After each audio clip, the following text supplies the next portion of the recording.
2024ची इतिहास घडवलाय की आज एक समाजाला एक मीटिंग घेऊन सांगावं लागतंय की आपण सगळे उद्धव साहेबांच्या मागे उभं राहू आणि आपण सगळे संजय वाघेरेंना मदत करू।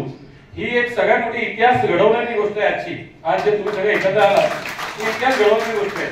आजपर्यंत या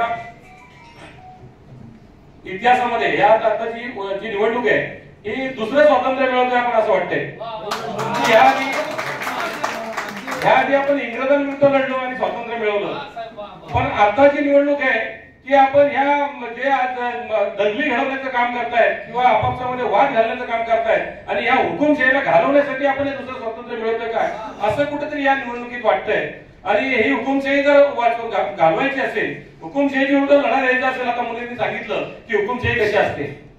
एक त्याचं छोटंसं उदाहरण होतं मुलीचं। मुली माझा मित्र आहे खूप वर्षापासूनचा, की त्यांनी महानगरपालिकेचं उदाहरण दिलं। महानगरपालिका एक छोटं संस्था आहे थोडक्यात, पण आज देशाची निवडणूक आहे। आपण देशाच्या निवडणुकीला सामोरं चाललोय। 2024 देशाची निवडणूक म्हणजे इतिहास घडवणारी निवडणूक आहे। अबकी बार 400 पार, उद्धव साहेब बोलले अबकी बार 400 पार नाही, अबकी बार तडीपार। म्हणजे बघा या उद्धव साहेबांच्या मागे आज जर पाहिलं तर एक दुश्मन नाहीये, 1000 दुश्मन त्यांनी उभे केले।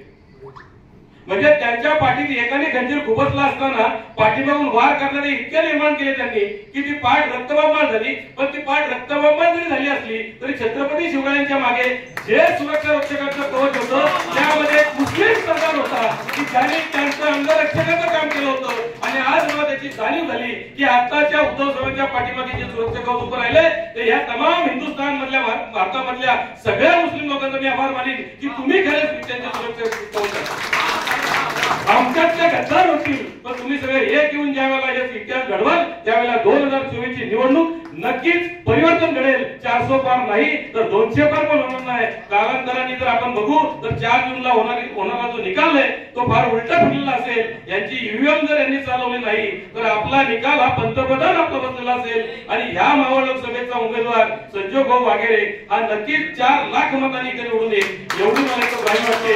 हा विश्वास मी मला याच्यावर बोलतोय, हा विश्वास मी तुम्ही बांधवांनी सगळ्यांनी एकत्र येऊन हे जे काय निर्माण केलंय मी माझ्या आयुष्यात 35 वर्षाच्या राजकारणामध्ये हे पहिल्यांदा बघतोय की कुठला तरी समाज एकत्र येऊन एका माणसाच्या एका व्यक्तीच्या एका नेत्याच्या मागे ठामपणे उभा राहतोय। हा मला कुठेतरी अभिमानाचा गौरवाचा विषय वाटतो। ही एकच निवडणूक बंधून आपल्याला लढायची नाहीये, तर ही एक निवडणूक संपूर्ण देशाला कलाटणी देणारी असेल आणि एक निवडणूक पुढच्या सगळ्या निवडणुका सोप्या करेल एवढंच मला इथं असं वाटतं। आणि तुम्ही सगळे संजय भाऊंच्या मागे उभं राहिलात त्याबद्दल मी तुमचे आभार मानतो।